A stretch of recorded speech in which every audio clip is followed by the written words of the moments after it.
Facebook வாயிலாக பார்த்து கொண்டிருக்கிற சகோதர சகோதரிகளுக்கும் எங்களுடைய ஓய்நாள் நல்வாழ்த்துக்களை தெரிவித்துக் கொள்வோம். பாடல் கூட்டம் ஆரம்பித்த வண்ணமாக நாம் அனைவரும் ஒரு நிமிடம் ஜெபம் செய்து ஆரம்பிப்போமாக.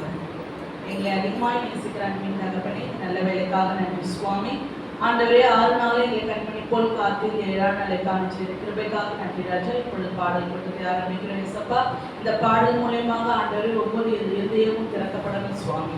நீரே பொருட்படுத்தின வழி நடந்தது இயேசு கிறிஸ்துவின் மூலம் ஜெபிக்கிறேன் நல்ல பிதாவே, ஆமென். சீயோன் இணைய பகுதியிலிருந்து பாடலை 47, திருமலை திருப்பாடல் பகுதியிலிருந்து பாடலை 47 பாடுவாங்க. நம்பி வந்தேன் மேசையா நான், நம்பி வந்தேன் மேசையா நான், நம்பி வந்தேன் திவ்ய சரணம் சரணம் சரணமையா நான், நம்பி வந்தேன் நான், நம்பி வந்தேன் மேசையா நான், நம்பி வந்தேன் தம்பிரானொருவனே தம்பமே தருவனே வரதாவிது குமார குரு பரமனுவேலே நம்பி வந்தேனே நான், நம்பி வந்தேனே மேசையா நான், நம்பி வந்தேனே நீ பாத தரிசனம் அன்பான கரிசனம் நிதமிட சரி தொழுவது நிதமிடும் உறுதிய நம்பி வந்தேனே நான், நம்பி வந்தேன் மேசையா நான், நம்பி வந்தேனே நாதனே இருமைக்கோர் வேதனே திருமையே அரிநலமிக உனதிரு திருவடி அருளே நம்பி வந்தேனே நான், நம்பி வந்தேன் மேசையா நான், நம்பி வந்தேனே திவ்ய சரணம் சரணம் சரணமையா நான், நம்பி வந்தேனே ஆதிய போதமே பாதுகாலமே உனதடிமைகள் படுதுயரவதிகள்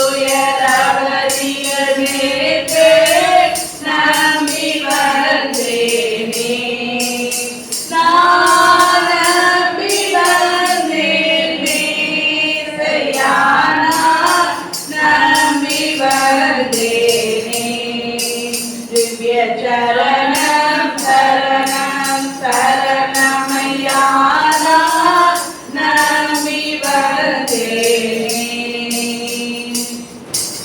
65வது பாடல் உம் சித்தப்படி நடத்தியும் என்னை நடத்தியும் என்ற பாடலை பாடுவாங்க. பாடலின் 65. உம் சித்தப்படி நடத்திடும் என்னை நடத்திடும், உம் சித்தப்படி நடத்திடும் என்னை நடத்திடும் ஆமென்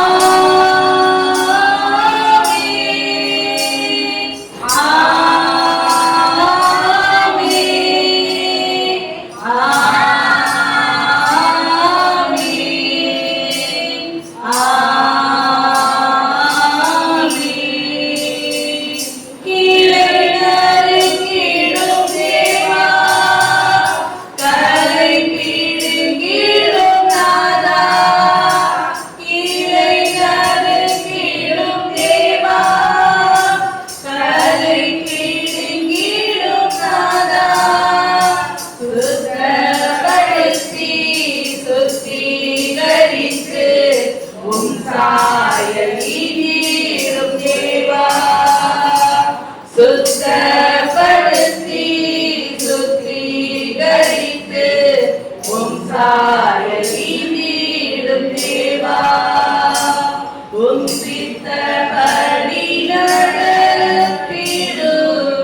கண்டு கொண்டேன் என் இயேசுவை தொண்டு செய்வேன் நிச்சயமாய்.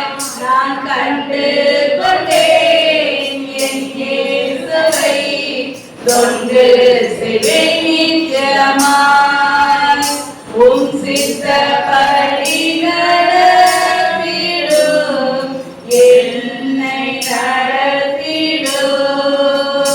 உம் சித்தப்படி நடத்திடும் என்னை நடத்திடும். 37வது பாடல், பாடலின் 37. இந்த ஜெபவேளை உம்மை தேடி வந்தேன் தேவா பதிதாருமே. இந்த ஜெபவேளை உம்மை தேடி வந்தேன் தேவா பதிதாருமே. இந்த கோட்டை எந்த தஞ்சமே உம்மை நான் நாடி வந்தேன்.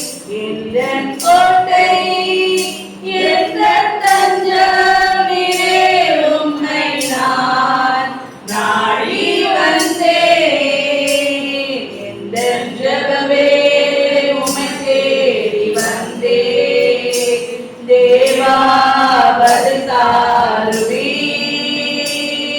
சோராது ஜெபித்திட ஜெபாவி வந்தாருமே. தடையாவும் அகற்றிடுமே. தடை கிறிஸ்துவும் பாதம் வந்தே. சோராது ஜெபித்திட ஜெபாவி வந்தாருமே. தடையாவும் அகற்றிடுமே. தடை கிறிஸ்துவும் பாதம் வந்தே. இந்த ஜெபவேளை உம்மை தேடி வந்தேன் தேவா பதிதாருமே. நம்பிக்கை இல்லாமல் அழிந்திடும் மாந்தர்களை மீட்டிடும் என் இயேசுவே. போராடி ஜெபிக்கிறேன் நாதா. நம்பிக்கை இல்லாமல் அழிந்திடும் மாந்தர்களை மீட்டிடும் என் இயேசுவே. போராடி ஜெபிக்கிறேன் நாதா. இந்த ஜெபவேளை உம்மை தேடி வந்தேன் தேவா பதிதாருமே.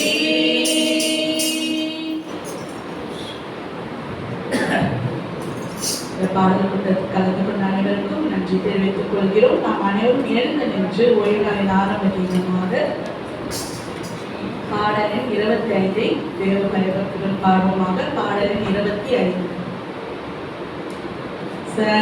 சர்வலோகாதிப நமஸ்காரம். சர்வ சிருஷ்டிகரே நமஸ்காரம். தரைக்கடல் உயிர்வான் சகலமும் படைத்த தயவர பிதாவே நமஸ்காரம்.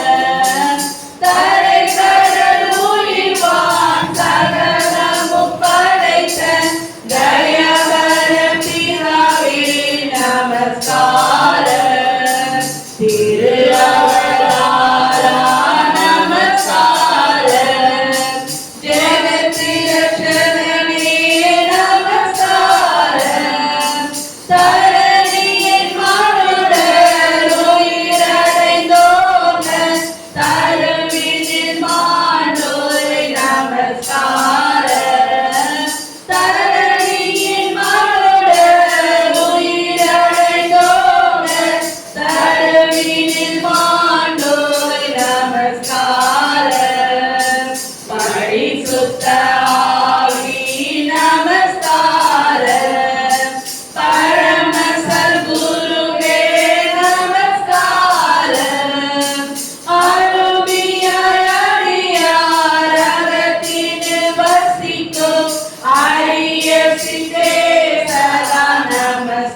நிமித்தமாக விசேஷமாக சந்திரசேகர் அவர்கள் இப்பொழுது பிரதர் அவர்கள் ஓய்நாளின் ஜெபத்தை அறிவிப்பார்.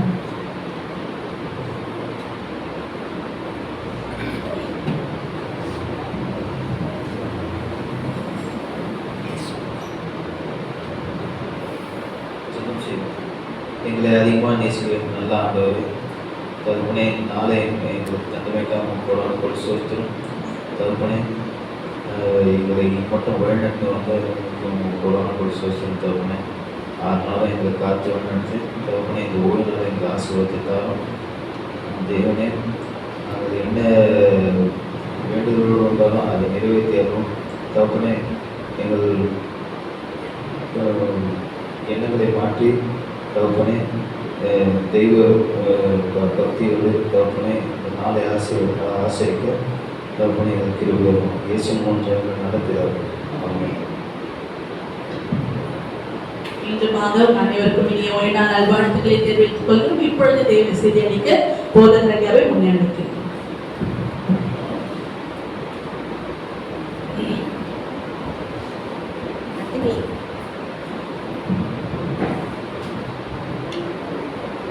தேவனுடைய பரிசுத்த நாமத்திற்கு மகிமை உண்டாவதாக.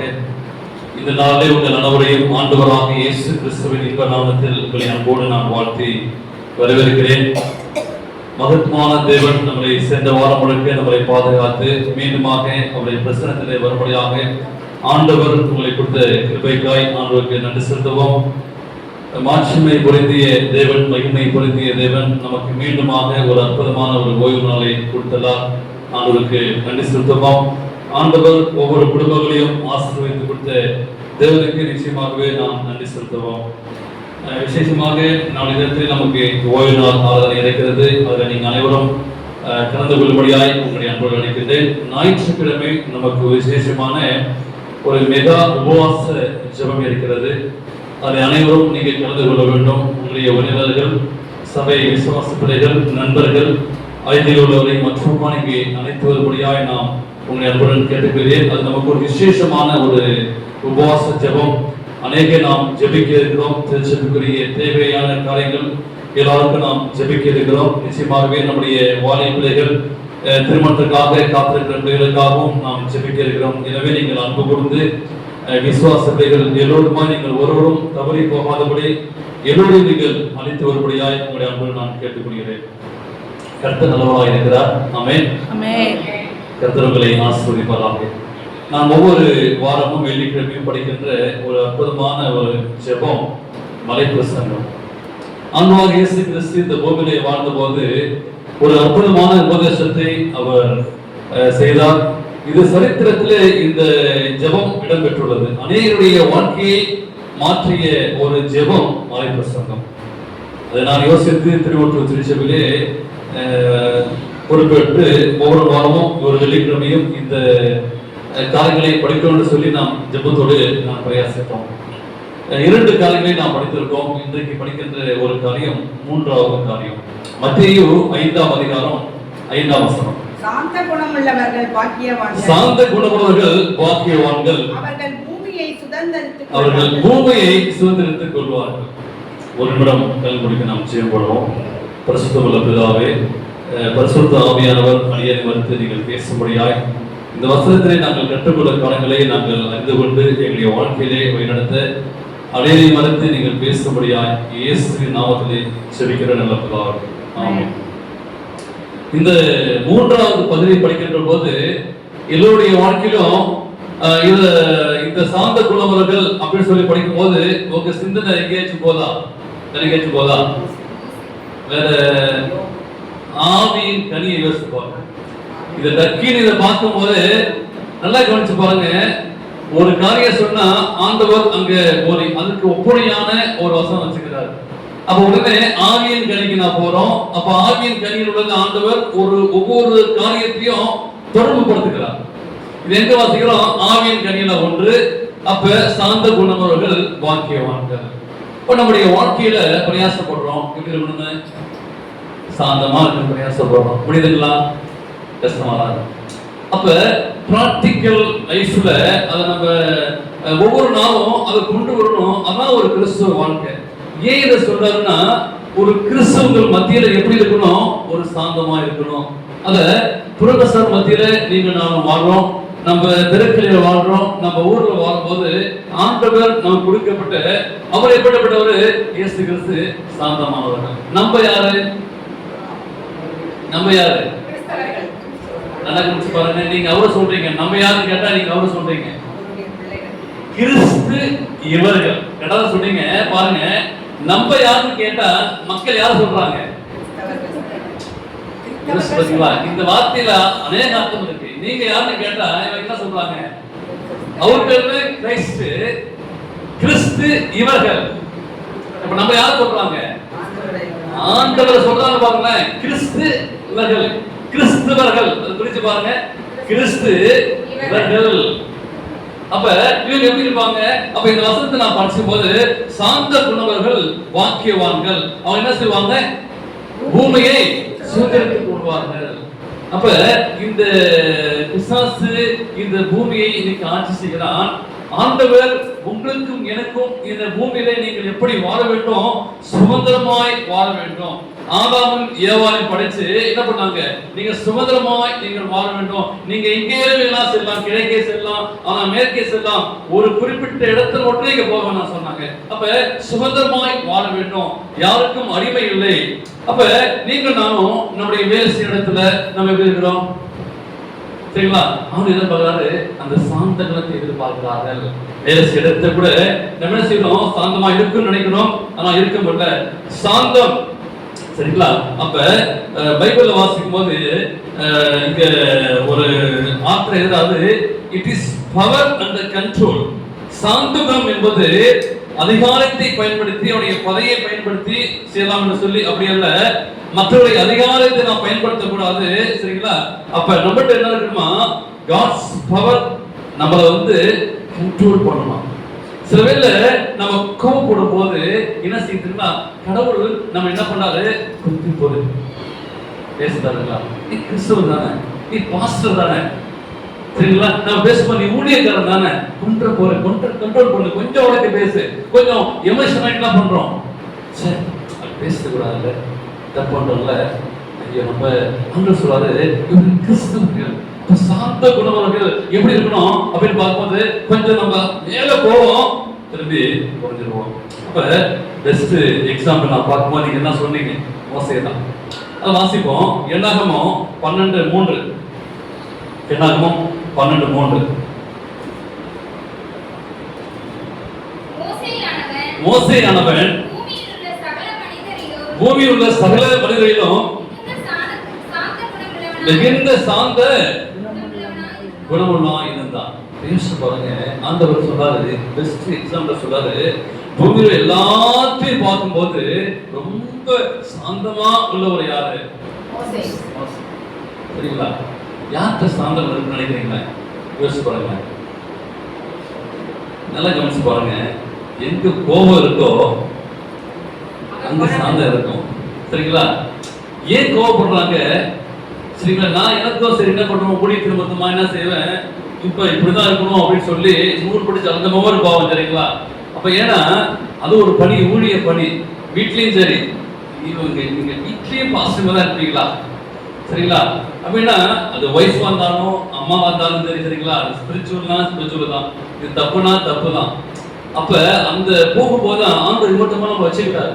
அப்ப எதுக்கு அப்படின்னு பார்க்கும்போது, அது ஆண்டுடைய காரியத்துல நம்ம கொஞ்சம் கூட நம்ம செஞ்சுட்டா என்ன செய்வாங்க? அப்ப நீ பாஸ்டர் தானே கேட்டா என்ன செய்வாங்க? வீட்லயும் நீ பாஸ்டர் ஒய்ஃப் தானே. ஒரு நாள் தாம்பரத்துல வேலூர்ல என் பையன் 10th படிச்சான். என்ன செஞ்சாங்க, ஒரு பையன், ஒரு முஸ்லீம் பையன் என்ன பண்ணா, வாயில கை விட்டான். என் பையன் வாயில கை விட்டான். பொறுத்து பார்த்துன்னா அவன் அமைதியா இருந்தான். திரும்ப என்ன பண்ணா, தட்டாடும் போது நான் மேல படிச்சு அவன் ஓங்கி கணத்துல அடிச்சிட்டான். என் பையன் கணத்துல அடிச்சிட்டான். இந்த கிளாஸ் உடைஞ்சி இங்க பட்டு இல்ல கிளாஸ் பட்டுச்சு. இந்த கிளாஸ் நடத்துறதுக்கு மிஸ் பார்த்துட்டாங்க. மிஸ் பார்த்து சோசியல் மிஸ்க்கு தமிழ் மிஸ்ஸுக்கு கிளாஸ் மிஸ் வந்துட்டாங்க. உடனே ஹெச்எம் கூட்டு போயிட்டாங்க. இது ஒரு முஸ்லீம் பையன் அடிச்சிட்டான். எனக்கு ஃபோன் பண்ணாங்க, மாஸ்டர் வாங்க, ஒரு பையன் உங்கள் பையன் அமைதியாக இருந்தால் பையன் அடிச்சிட்டாங்க. பையன் கொஞ்சம் கிளாஸ்லாம் உள்ள போயிடுச்சுன்னாங்க. உள்ளே போகிறேன். இந்த சார் ஏற்றி எக்ஸ்ட்ரா சாரி பாஸ்டர். நான் போகிறேன்.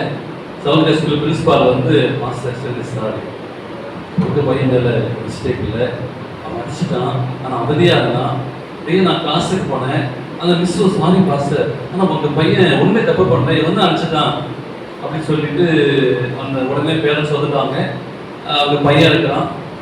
வந்து அந்த பிரின்சிபால் அவர் என்கிட்ட பேச விடாது. அந்த பேரண்ட்ஸு பிரின்சிபால் பார்த்து அந்த என்ன பேச விடல. அவர் கூப்பிட்றாரு. கூப்பிட்டு திட்டிட்டு பையனை கொடுத்துட்டு அவனை வந்து ஒரு வாரம் சஸ்பெண்ட் பண்ணிட்டாங்க அந்த பையனை. அப்போ என்ன கூப்பிட்டு பேசுனாங்க. பாஸ்டர் நீங்கள் வந்து எல்லா செலவும் பார்த்துக்குவாங்க, நான் கொடுத்துட்றேன் அப்படின்னு சொல்லி சொன்னாங்க. பாஸ்டர் உண்மையிலே நீங்கள் உங்கள் பையனை நல்லா பார்த்துக்கிறீங்க, ஒன்றுமே பேசவே இல்லை, அவன் அடிச்சுட்டான், எதுவுமே பேசவே இல்லை அப்படி சொல்லிட்டு பைக்கில் வரும்போது ஏன் அவன் அடித்தேன், கோவம் வரலையா, ஒன்றுமே பண்ணலையா அப்படின்னு டேடி அடுத்தவன் சொல்லுவாங்க, நான் அடிச்சுட்டான், பாஸ்டர் பையன் அடிச்சுட்டான் பார்த்தியா, எனக்கு அப்படியே கண்ணீர் வந்துருச்சு. அதுக்குதான் டேடி எல்லாருமே உங்களுக்கு தெரியும். அதே நான் உன்னை அடிக்காம வந்தேன் பார்த்தியா, பாஸ்டர் பையன் அடிக்கிற பார்த்தியா, பாஸ்டர் பிரிச்சுனா பார்த்தீங்கன்னா நான் ஒன்று செஞ்சுட்டா அதை உடல் தான் டேடி பாதிக்கும் அப்படின்ட்டான். ரொம்ப கண்ணீர் ஆயிடுச்சு. சரி, அப்போ நம்ம ஏன் அப்படி நம்ம கண்ட்ரோல் பண்ணுறோம், ஏன் நடத்துகிறோம் அப்படின்னு பார்க்கும்போது உங்கள் பேர் வந்து இமேஜ் ஸ்பாயில் ஆகிட்டாரு. அப்போ பாஸ்டர் பையன் அடிச்சுட்டானே, அடிக்காதனால பாஸ்டர் பையன் நிரூபிச்சுடா அப்படின்னு சொன்னாங்களாம். யோசிச்சு பாருங்க, கிறிஸ்தவங்களா இருக்கிறோம், சம்டைம்ஸ் நம்ம கோவப்படுறோம், வீட்லேயும் கோவப்படுறோம், எல்லாத்தையும் பேசுகிறோம்.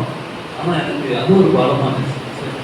அப்போ நம்ம ஒரு பையன் தான் அமைச்சிருக்கிறோம், அந்த விதையை நம்ம விதைச்சி கூடியே இருந்து கொண்டு போயிட்டு பார்க்கும்போது அவ்வளோ பெரிய சவுண்ட் வேலூர் ஸ்கூலில் வந்து இன்றைக்கும் வந்து அப்புறமா வெளியே வந்து அந்த முஸ்லீம் ஆகிட்ட பேசுகிறேன், தம்பிகிட்ட பேசுகிறேன், தம்பி நீ மசூதிக்கு போவியா, அப்போ பையன்லாம் கேட்குறேன், இந்த குரானுக்கு தான் சொல்லுதாப்பா அப்படின்னு கேட்குறோம்.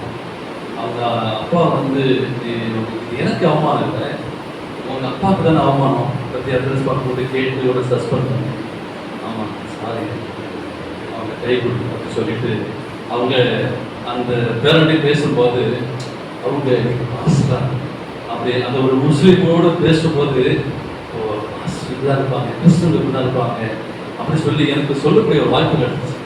ஆனால் சஸ்பெண்ட் பண்ணி அதுக்கப்புறமும் சரி போகும்போது அவங்க 2 பேரும் ஃப்ரெண்ட் ஆகிட்டாங்க.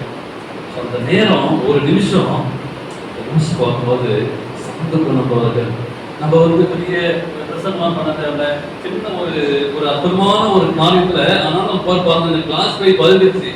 அப்போ நான் ஹாஸ்பிட்டல் கூப்பிட்டு அங்கேருந்து அந்த இதுலேருந்து சின்ன சின்ன பீஸ்லாம் எடுத்தாங்க.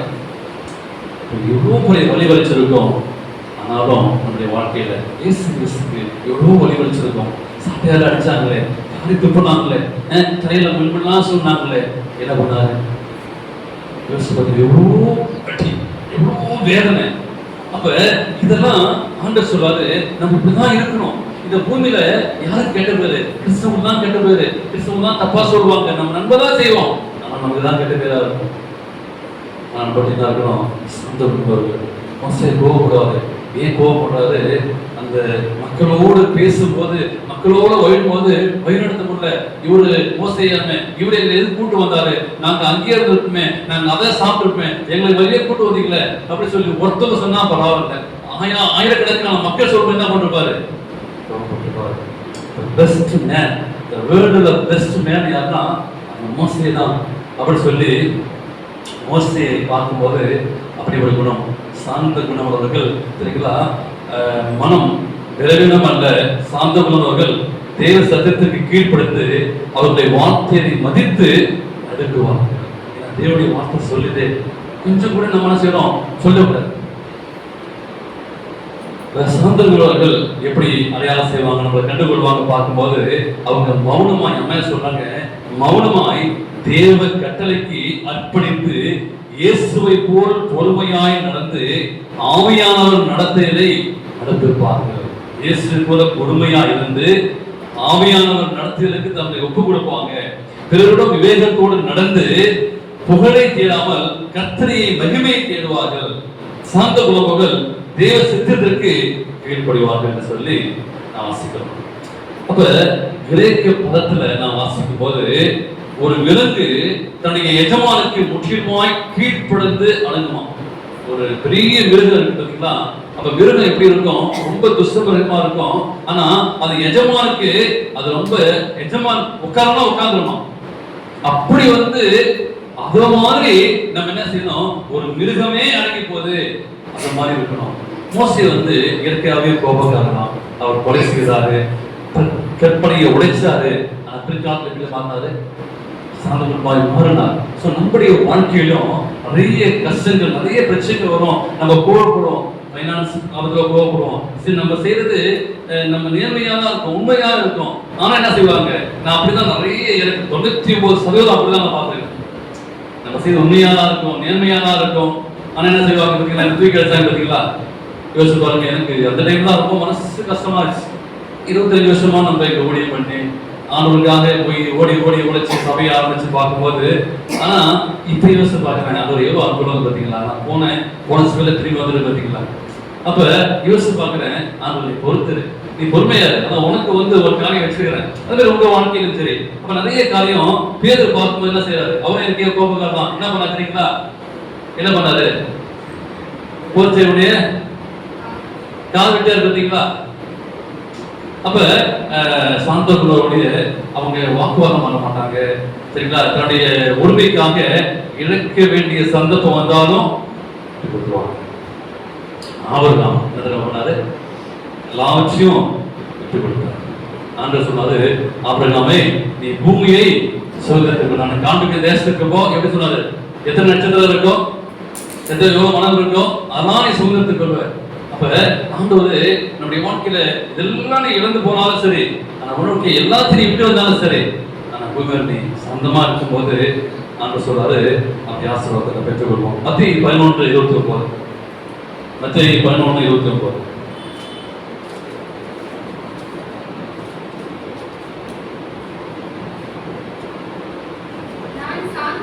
நான் சாந்தமும் மனப்பான்மையாய் இருக்கிறேன், என் நுகத்தை உங்கள் மேல் ஏற்றுக்கொண்டு என்னிடத்தில் கற்றுக்கொள்ளுங்கள், அப்பொழுது உங்க ஆத்துமாக்கு இளைப்பாறுதல் கிடைக்கும். என்று சொல்றாரு, நீ யாரை பார்க்க வேணாம், மத்தவங்க பார்க்க வேணாம், நீ யாரை பாரு, என்ன பாரு. எனக்கு கிடைச்ச காரியம் பத்தியா எவ்வளோ அவமானம் கிடைச்சது, நீ என்ன பாரு, நீ சிலுவையை பாரு. அதான் அந்த வாலிபர் கேட்ட போது என்ன செய்யறாரு, சொன்னாரு, நீ என்ன செய்யணும், சிலுவை தனித்தான் கருத்து, நீ சிலுவை எடுத்து பின்பற்றுவா. அப்ப எப்படி பாருங்க, அப்ப நான் சாந்தமும் மனத்தாழ்மையுமா இருக்கிறேன், என்ன சொல்லுங்க, என் நுகத்தை என் மேல் ஏற்றுக்கொண்டு என்னிடத்தில் கற்றுக்கொள்ளுங்க. உங்களுக்கு யார் எக்ஸாம்பிள், உங்களுக்கு யார் ரோல் மாடல், இயேசு கிறிஸ்து. நம்ம அவங்கள பாக்குறோம், இவங்கள பாக்குறோம், அந்த மனுஷனை பாக்குறோம், என்ன பண்றோம், அவர் நல்லா பாரு, ஐயோ அப்படி நினைச்சேன், அந்த மனுஷனா தப்பு பண்ணாரு, அந்த மனுஷனா பாவம் பண்ணாரு. நம்ம யாரை பார்க்கிறோம், யாரையோ ஒருத்தரை பார்க்கிறோம், அதனால அவங்க தப்பு செய்யும் போது நம்ம விழுந்து போயிடும். ஆண்டவர் சொல்றாரு, நீ என்ன பாரு, ஏன் வாழ்க்கைய பாரு, எவ்வளவோ காரியத்தை நீ என்னிடத்தில் கற்றுக்கொண்டு, அப்போ என்ன கிடைக்கும், உங்கள் ஆத்துமாக்களுக்கு இளைப்பாறுதல் கிடைக்கும். சாந்த குணவர்கள் என்ன பண்ணுவாங்க, பூமியை சொல்றது நமக்கு கிடைக்காம இருக்கலாம். ஆண்டவர் பாருங்க, ஒரு காரியத்தை வச்சிருப்பாரு, இங்கேயும் ஒரு காலத்தை வச்சிருப்பாரு. ஆண்டவரே இந்த பூமியில் நமக்கு இடம் இல்லாம இருக்கும், ஒன்றும் இல்லாம இருக்கலாம். ஆண்டவர் சொல்றாரு, நீ பூமியை சுதந்திரத்துக்கு கொள்வாரு, சரிங்களா. அப்படிதான் அவர் வாழ்ச்சார். யாபேஸ் ஒருவே இல்லாம இருந்தான். அதுவே என் நிலையை பெரிதாக்கும் அப்படின்னா அவன் நிலையை பெரிதாக்குனார் ஆண்டவர். சில வேளையில பக்குவத்திலிருந்து வர ஆசீர்வாதத்தை யாராலும் நம்ம தடுக்க முடியாது. பிலிப்பியர் 2ஆம் அதிகாரத்துல வாசிப்போம். பவுல் சொல்றாரு, 2ஆம் அதிகாரம் 6-7. அவர் தேவனுடைய ரூபமாய் இருந்தும் தேவனுக்கு சமமாய் இருந்து கொள்ளையாடின பொருளாக எண்ணாமல் தம்மைத்தாமே வெறுமையாக்கி அடிமையின் ரூபம் எடுத்து மனுஷர் சாயலானார். பவுல் சொல்லக்கூடிய ஒரு காரியம் பாருங்க, அவர் தேவனுக்கு சமமாய் இருந்தோம், சரிங்களா. பிதா குமாரன் பரிசுத்த ஆவி ஈக்குவல் பவர், ரெண்டு பேரும் சமமான பொருளாக எண்ணாமல் என்ன பண்ணாரு, எனக்கு அப்படிப்பட்ட பதவி, நான் யாரு, தேவகுமாரன் அப்படிலாம் சொல்ல, என்ன பண்ணாரு, தம்மை தாமே வெறுமையாக்கி தூங்க இடம் இல்லை, ஆடை இல்லை, உணவு இல்லை, மனசுக்குமாக நைசாக்கவே இடம் இல்லை. நான் வெறுமையாய் இருந்தேன், தன்னைத்தானுமே வெறுமையாக்கி ஆண்டவர். சில பேர் நமக்கு இருக்கலாம், இல்லாம போலாம். ஆண்டவரே, எனக்கு இது கொடுத்ததுக்காக நன்றி ஆண்டவரே, இந்த உணவு கொடுத்ததுக்காக, இந்த ஆடை கொடுத்ததுக்காக, இருக்கிறதுலே ஒரு ஆசீர்வாதம் வைத்துக் கொள்ளுங்க. அப்படிதான் என்ன பண்ணாங்க, கொஞ்சமாவது கொஞ்சம் இருந்துச்சு. அம்மா யோசித்து பாருங்க, அங்க எளியா அனுப்புறாரு, அங்க போஷிக்கிறாரு, கொஞ்சம் தானே என்ன இருந்துச்சு. அது நாங்க சாகலாம் இருக்கிறோம், கொஞ்சத்துல திருப்தியா இருக்கு, கடைசியா வாழ்க்கை நாங்க செத்துக்கலாம் இருக்கிறோம். அப்படிதான் இருக்கும். அதுவே இந்த மாசம் வரக்கூடிய ஜூலை மாசம், வரக்கூடிய ஆகஸ்ட் மாசம், அதுவே இந்த வருமானம் கொஞ்சம் தான் இருக்கு, அதுவே கொஞ்சம் தான் மாவு இருக்கு, கொஞ்சம் தான் எண்ணெய் இருக்கு. அப்படிதான் நம்ம ஊரெல்லாம் பஞ்சம், ஊரெல்லாம் பஞ்சம். அங்க அவர் சாப்பிட்டாரு, தண்ணி குடிச்சாரு, உடனே யார் வீட்டுக்கு அமைச்சிருக்கணும் பாருங்க. நான் யோசிச்சு பார்த்தேன், அங்கதான் கேரிட் நாட்டுக்கு தான் தண்ணி இல்லாம சாப்பாடு இல்லாம போஷிச்சாரு. சரி, திருப்பி எங்கேயாச்சும் ஒரு பிக்சர் வீட்டுக்கு அனுப்புனாரா? அங்க இல்ல. யார் வீட்டுக்கு போனாரு? ஒண்ணுமே இல்லாம, மாவு இல்லாம, எண்ணெய் இல்லாம சாக கூட சொல்றதுக்கு நீ அங்க போ, ஒரு விதை வீட்டுக்கு அனுப்புற. ஆனா அங்க அமையர் எழுதுறாங்க, இவங்களை காட்டிலையும் அவங்க அறிஞ்சு கொண்டாங்க. வந்திருக்கிறவரு தேவ மனுஷன் அறிஞ்சு என்ன பண்றாங்க, அவங்க என்ன பண்றாங்க, கொடுத்துட்டாங்க. என்னால கொடுக்க முடியாது, சரிங்களா? நம்ம கொடுக்குமா? ரியலா இருக்கும்போது கொஞ்சம் தான் இருக்கு, என்ன மாவு இருக்கு அப்படின்னு சொல்லி செய்வோம், நம்ம கொடுத்தாங்க.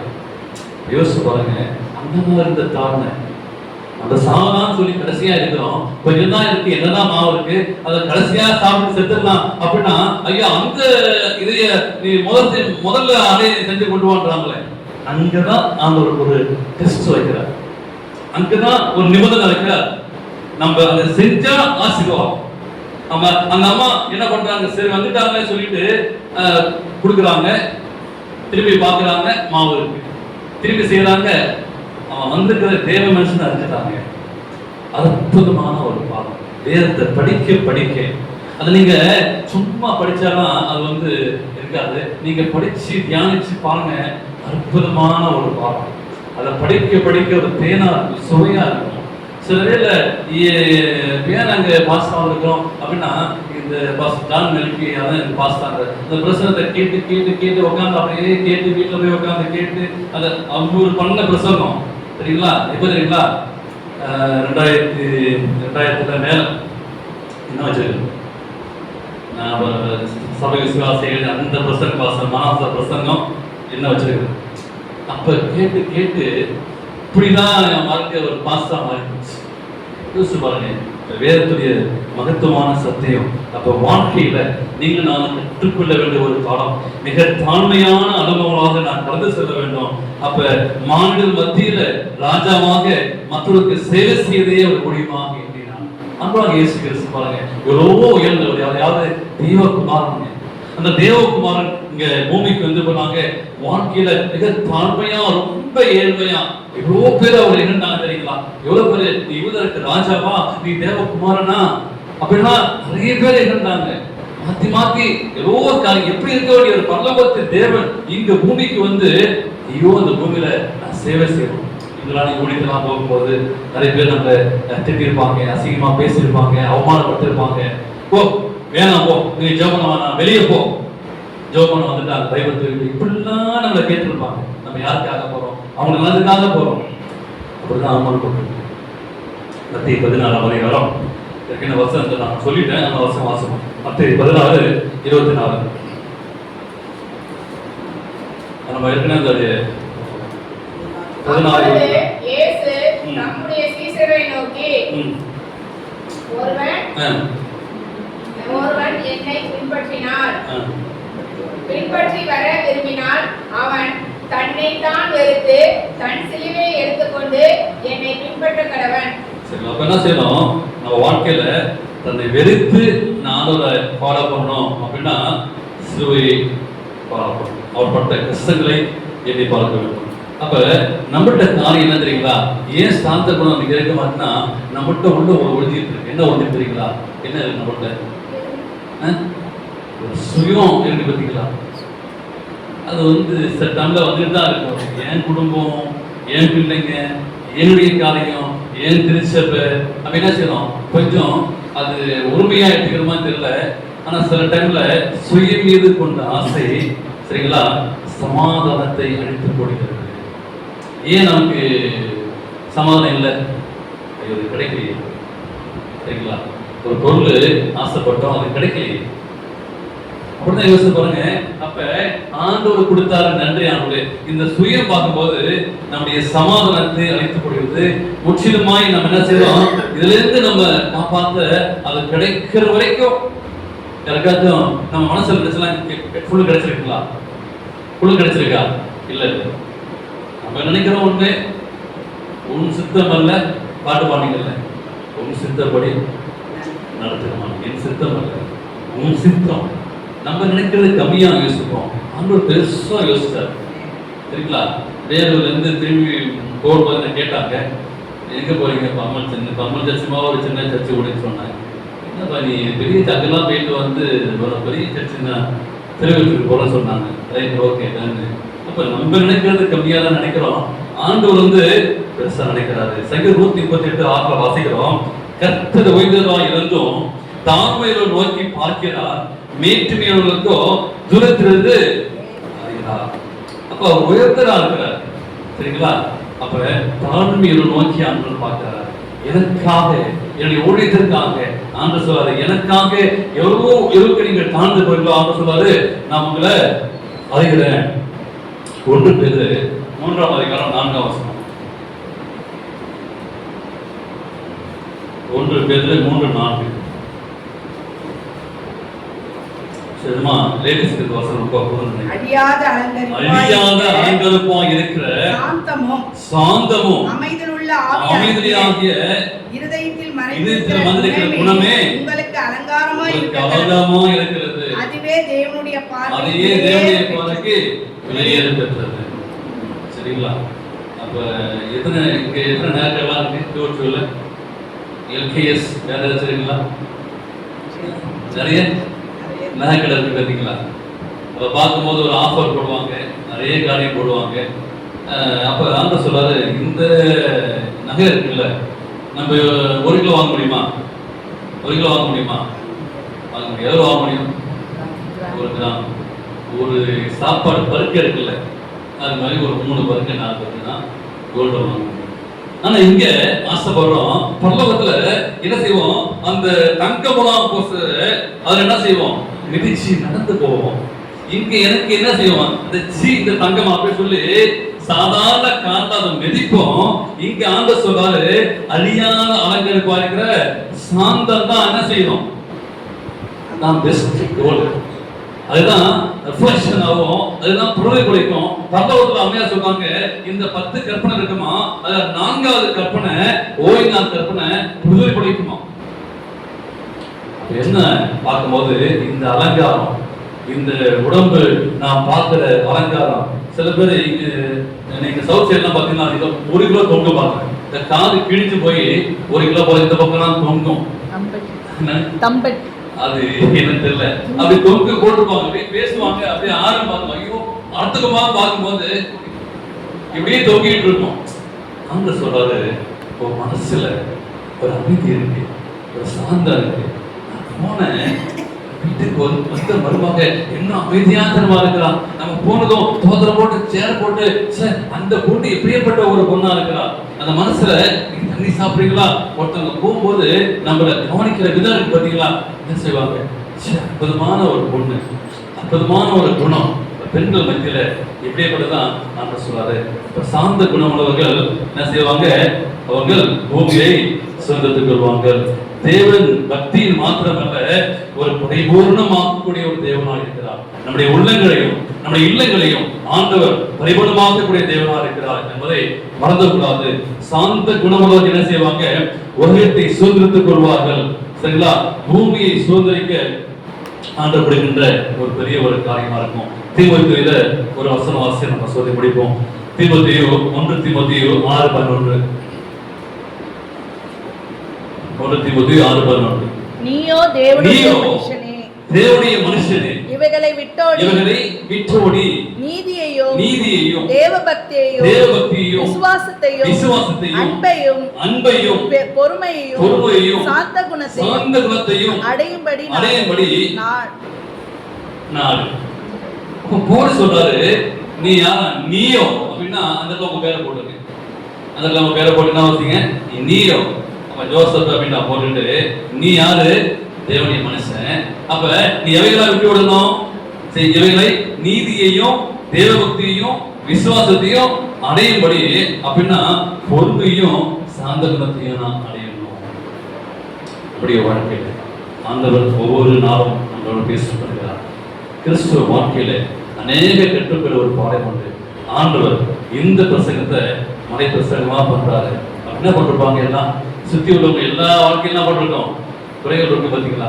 எல்லாருடைய வாழ்க்கையும் ஒரு குறை சொல்றவங்க, பேசுறவங்க, இதுதான் ஒரு பிரசங்கம் பண்ணாரு. நம்முடைய வாழ்க்கையில அது சார்ந்த குணத்துக்கு காரணமாக குடும்பத்துல திருச்சபையில நான் மற்றவங்களை பேசும்போது ஆண்டவரே உண்மை போல் நான் மாறணும். ஆண்டவரே சார்ந்த குணவர்கள் பூமியை சுதந்திரத்துக் கொள்வார்கள். ஆண்டவர்கிட்ட நீங்க அன்பா பேசி, சரிங்களா, அப்படியே கூட ஒரு காரியம் செய்யும்போது ஆண்டவர் நம்முடைய இதயத்தை மாற்றுவார், நம்முடைய குணங்களை மாற்றுவார். நம்முடைய குணம் தேவ குணமாக இருக்க வேண்டும். அந்த குணத்தை தாழ்ந்து சொல்லி நம்ம ஒப்பு கொடுப்போம். அதனாலே ஆண்டவருக்கு ஆசீர்வதித்து கொடுப்பாராக. ஆமாம்.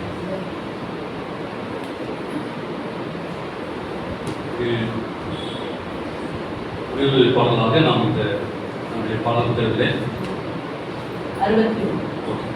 69வது பாடலை நாம் பார்ப்போம். அனைவரும் எழுந்து நின்று கூட்டத்தின் முடிவு பாடலாக திருமறை திருப்பாடல் பகுதியிலிருந்து 69வது பாடலை பாடுவோம். அப்பொழுது திருச்சபை காணிக்கை சேர்க்கப்படும்.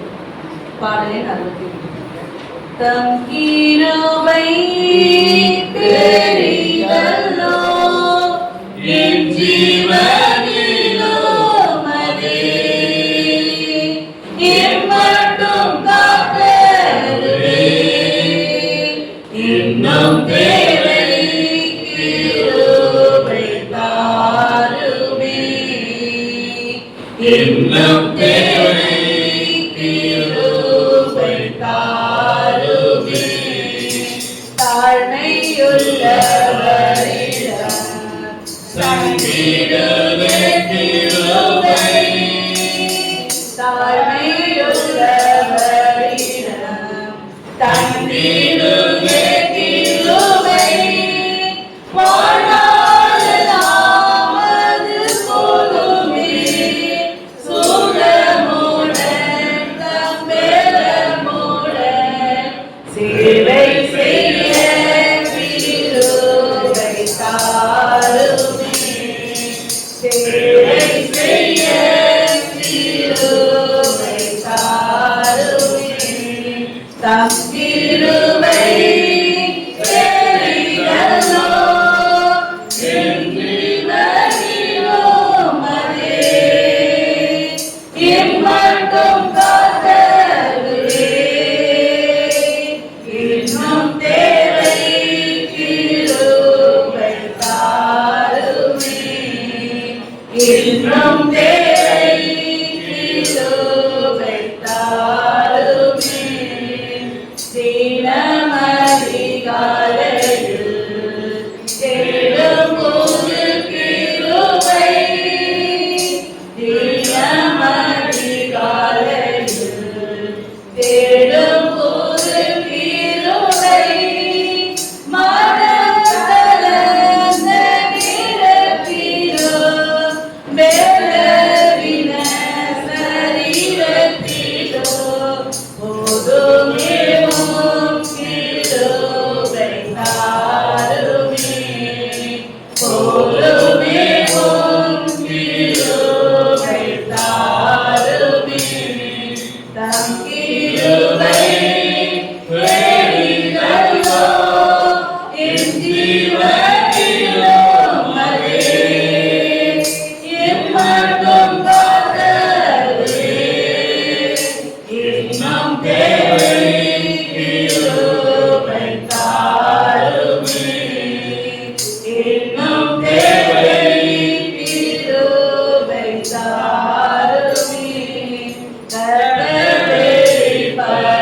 நான் அளித்திடும் கிருபை கர்த்தர் வெளிப்படும் நான் அளித்திடும் கிருபை சாத்திடுமே அடைந்திடவே இயேசுவே உம்மை சந்திக்கவே இரக்கமாய் கிருபை தாருமே இரக்கமாய் கிருபை தாருமே தம் கிருபை பெரிதல்லோ என் ஜீவனிலும் அதே இம்மட்டும் காத்தருளே இன்னும் தேவை கிருபை தாருமே இன்னும் தேவை கிருபை தாருமே. ஆண்டவர் சமத்தை கொடுப்போமா? இன்னும் தேவை கிருபை தாருமே. ஆண்டுடைய கிருபைக்காய் நான் பெற்றுக்கொள்வோம். ஆண்டுடைய இலக்கியத்தை நாம் பெற்றுக்கொள்வோம். ஆண்டுடைய அன்பை நாம் பெற்றுக்கொள்வோம். ஆண்டுடைய சொந்த குணங்களாய் இந்த மாற்றம் என்று சொல்லி மோசேயுடைய வாழ்க்கையை ஆண்டவர் மாற்றினார். இதனாலே ஆண்டவர்களோடு பேசும்படியாக மகத்துவமான சத்தியத்தை நம்மளோடு பேசினார். ஆண்டவரே என்னை மாற்றும் ஐயா. ஆண்டவரே நான் சாந்தகுணமாய் மாற வேண்டும் கர்த்தாவே. ஆண்டவரே இந்த பூமியிலே எப்பேற்பட்ட ஒரு போராட்டம் வந்தாலும் யார் என்ன சொன்னால் குடும்பத்திலே ஆண்டவரே வாழ்க்கைய பகுதியிலே என்ன ஒரு காரியம் இருந்தாலும் சரி கர்த்தாவே. ஆண்டவரே என்னுடைய வாழ்க்கையை நீங்க மாற்றபடியாக ஆச்சரிக்கிறேன் கர்த்தாவே. நல்ல பாடங்களை கற்றுக்கொண்டோம் ஆண்டவரே. நாங்கள் இந்த பூமியிலே வாழும்போது ஆண்டவரே நாங்கள் உண்மை போல் மாறத்தக்க உதவி செய்ய கர்த்தாவே. மோசேயை இடத்தை நீ மாற்றி கர்த்தாவே. அப்படியாய் எங்களை நீங்க மாற்றும்படியாய் ஒப்புக் கொடுக்கிறோம் கர்த்தாவே. இந்த ஆயத்த நாளிலே வந்த ஒவ்வொரு ஆச்சரிக்கிறோம் ஆண்டவரே. பரலோகத்தின் தேவனே விசேஷமாய் அவரை ஆஸ்வதிக்கும்படி ஆச்சரிக்கிறோம். யூடியூபிலும் பேஸ்புக்கிலுமாய் பார்த்துக் கொள்கிற ஒவ்வொரு பிள்ளைகளுக்கு ஆச்சரிக்கிறோம். அவருடைய வாழ்க்கையை நீங்க மாற்றும்படி ஆச்சரிக்கிறோம். இந்த திருச்சபைக்கு ஆச்சரிக்கிறோம். திருச்சபையின் வளர்ச்சியடைத்தக்க திருச்சபையின் தேவைகள் சந்திக்கப்பட தேவனை கிருபைப்படியாக நாம் ஆச்சரிக்கிறோம். ஏசியானுடைய வாங்க போடவும் அல்லது மற்றமாய் திருச்சபையுடைய காரியங்களை எல்லாம் செய்யும் என் தேவன் கர்த்தாவே. அநேக தேவைகளுடைய என்பதை அதை நீங்க பூர்த்தி செய்ய நாங்கள் செபிக்கிறோம். ஞாயிற்றுக்கிழமை நடக்கிற உபவாச கூட்டத்துக்காக செபிக்கிறோம். அநேகர்களை கலந்து கொள்ள தேவனை நீங்க அழைத்தபடியாக செபிக்கிறோம். அதற்கு ஆயத்தமாக இருக்கிற அந்த மகனை கர்த்தாவே இது ஆசீர்வதித்து அவர் சொல்லக்கூடிய செய்தி மூலமாய் கர்த்தாவே நாங்கள் ஆண்டுடைய சபத்தில் நெருங்கி ஜீவிக்க உதவி செய்யும். எங்களோடு கூட இருந்து எங்களை பாதுகாத்து வரும். நாளைக்கு பரிசுத்தமான ஓய்வு நாளே அநேக பேரை அழைத்து வரும். ஒருவர் தவறி போகாதபடி கர்த்தாவே எல்லாரும் அழைத்து வரும். இது இரவு நல்ல நித்திரையத்தால் சமாதானமாய் பிள்ளைகள் போதக்க உம்முடைய கரத்தினால் ஆசீர்வதிக்கும்படியாய் இயேசுவின் நாமத்திலே ஜெபிக்கிறேன். ஜீவன் நல்ல பிதாவே. ஆமென். ஆத்மாவே கர்த்தரை ஸ்தோத்திரி. எல்லோருமே நாமத்தை ஸ்தோத்திரி. ஆத்மாவே கர்த்தரை ஸ்தோத்திரி. நம்முடைய கர்த்தராகிய இயேசு கிருபை பிதாவாகிய தேவனுடைய அன்பும் பரிசுத்தருடைய அன்பியமும் ஐக்கியமும் சந்தோஷமும் சமாதானமும் என்றும் என்றும் சதா காலம் உங்களோடு இருப்பதாக. ஆமென்.